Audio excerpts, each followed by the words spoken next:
Mouvement. Change. Cinéma. Création. Action. Gender equality. Feminism. Indépendance. Engagement. Parité. Role model. Représentation. Sororité. Mindset. Empowerment. Episode 5. Emilia Clarke. Women in motion. It's been 5 years since Women in Motion, a program initiated by Caring, was launched in partnership with the Cannes Film Festival. Since 2015, Women in Motion has been promoting equality between the sexes in the world of cinema and beyond, as today the program is reaching out to other cultural realms. To celebrate this 5th anniversary, we want to take you back to revisit 5 foundational talks that represent the diversity of women in motion. For this 5th episode after Aissa Maiga, we're going to check in with Emilia Clarke. At 32 years old, the British actress is famous around the world. She was revealed in 2011 in Game of Thrones, the most watched and downloaded series of all time. Broadcast in over 170 countries, the epic saga is wrapping up as the 8th and last season has finally been released. Emilia Clarke plays Daenerys Targaryen, one of the last surviving members of the Targaryen dynasty, an exiled princess who wants to conquer the Iron Throne. She's one of the most popular characters of the series, worshipped by die-hard fans. Badass, sexy, powerful, Emilia Clarke has quickly become a role model for many young women and teenagers. It must be said that her character's arc over 8 seasons has been dizzying. The young, slightly naive woman with long platinum blonde hair we first meet in season 1 gives way to Khaleesi, mother of 3 fire-breathing dragons at her beck and call. The fiery role shot Emilia Clarke to fame and into some of Hollywood's biggest blockbusters.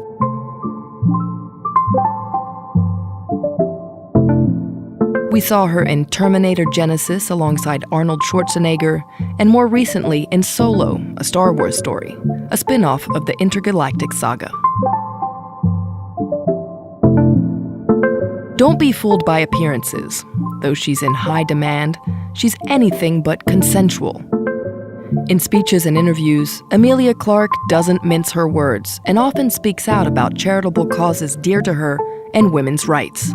In 2017, after the Weinstein affair broke out and the Me Too movement took off, she lent her support to Hollywood actresses who founded Time's Up, a movement to fight against sexual harassment and promote equality between men and women.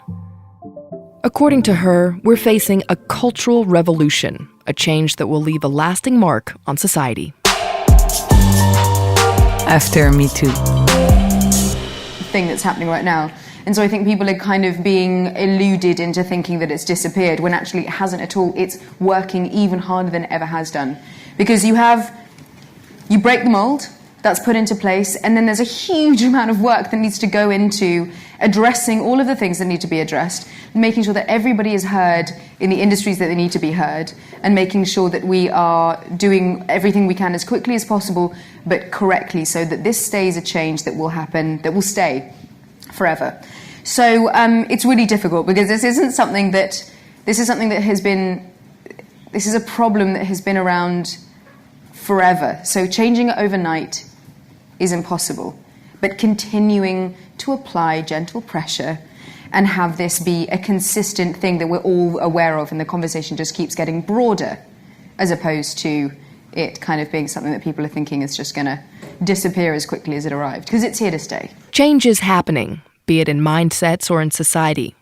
The question now is how to make change effective and concrete. I think, the really productive, positive things that can happen next is that there are more contractual obligations with regards to equality in workplaces. Because that's something that you can write down on paper. That's something that people can have as a goal to work towards. Mm-hmm. But alongside that, you then need to re-educate people. And you need to first educate young people coming up into this, and then you need to re-educate certain people into an environment that has changed beyond all measure. It should be changing beyond all measure at the moment. And you need to make it sustainable, and you need to make it... we're giving people a new language, and we're giving people what we should be doing is giving women an opportunity to speak from the heart and be able to do it without fearing that they're saying the wrong thing or that it's going to be met badly, you know, and that is, we need to create that environment, and that takes time. Emilia Clarke was born in London. She grew up in Berkshire in the English countryside, or as she says, next to a stream and surrounded by fields. Very young, she was drawn to acting. She says she had a revelation at just 3 years old while watching a musical that her father, a sound engineer, had worked on. She was lucky to grow up in an open-minded family, progressive and aware of the issues of equality.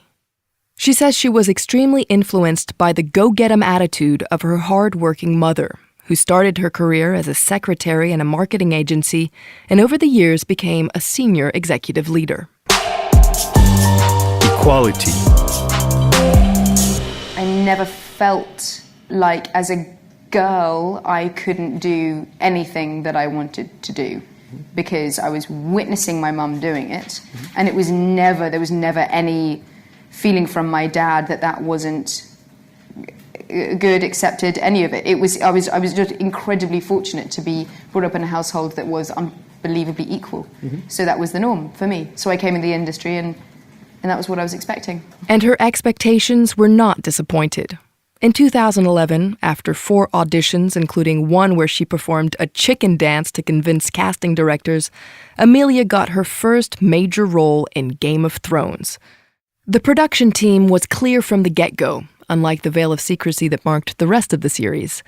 Emilia would receive the same salary as her male co-stars. It was my first job, and I was not discriminated against because I was a woman in my paycheck. So when there would come a job where that was maybe being discussed, again, it's shocking. Actually shocking. And then you start to dig deep and you start to see where it is rife in the industry, and it's... So I think it's mainly in the beginning just about being aware of that and going, can you just check? Like, so with the, I mean, because we've had the same experience, so maybe we should, you know, and so you just start to fight harder for that stuff. Gender stereotypes. When you look at Emilia Clarke through the lens of gender and you analyze the position she has, it's fascinating. On the one hand, she seems to fall into the classic stereotypes of femininity. In 2015, the magazine Esquire named her the sexiest woman in the world. But she also incarnates a more badass femininity that makes her a role model for her generation. On the screen, Clarke tends to play women who take action, who are masters of their fate, or at least are ready to fight for it. She's Sarah Connor, who in Terminator shoots guns at the scariest robot in history, or Kira, Han Solo's childhood friend who joins a dangerous gang ring. Strong women, you say? Emilia Clarke doesn't necessarily agree. I'm just playing women. Why do they need to... If it's not strong, what is it? You telling me that there's another option? There's like a weak option? You think a lead in a movie is going to be a weak... Well, I mean, it just doesn't even bear having the conversation. So enough already with the strong women, please. Let's just be women. Or, how does it feel to play a female lead in a big blockbuster movie? Or how does it feel to play someone with power in that position? I mean, God, the list goes on. But yeah, so I get very frustrated with that in particular, because I'm like, you don't get strong men. So unless I'm like packing guns I don't know about, then let's change the... Being asked questions that men don't get asked, being the object of comments that seem harmless on the surface about your physique or what you're wearing, not being taken seriously when you speak up in a meeting or a group of mainly men. Women know that one of the most harmful aspects of gender discrimination, and one of the hardest to fight, are the little continuous jabs that build up. It starts out as sort of little things when you kind of say an opinion, an idea, or a concept, and it kind of doesn't get picked up when you're having discussion. You're like, okay, cool, it wasn't very good, that's fine, moving on. And then a dude says it, and it's the same thing, and suddenly we're doing it, and you're like, I think I said that. Yeah, I said that already, but you didn't. Okay, cool. And it's just, it was never one thing. It was never one big moment. It was just a series of really little moments that made me suddenly wake up one morning and go, maybe it's not me. maybe it's not me thinking that I've got something that I need to do better than I'm already doing, killing myself trying to do this thing as best as I can. And it's then that you start to realize that. But I think a huge amount of it is also about being able to be equipped with the language that you need to be able to make an impact, to be able to speak your mind, to be able to feel heard without becoming aggressive, without causing unnecessary conflict, all of these things. Because there's a certain time when you need to let it be known. 100%, trust me when I say this. However, I'm not someone who is naturally, Khaleesi aside, I ain't naturally aggressive as a human. So, and I find conflict in the workplace incredibly difficult because I get emotional. And I don't enjoy feeling that. And I also, sometimes you're like, we just need to get the job done. We just need to get this done.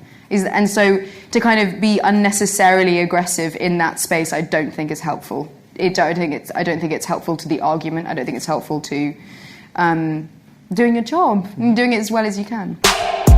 Aiming for an inclusive feminism. In 2014, Roxane Gay published a book in the US that became an immediate bestseller called Bad Feminist.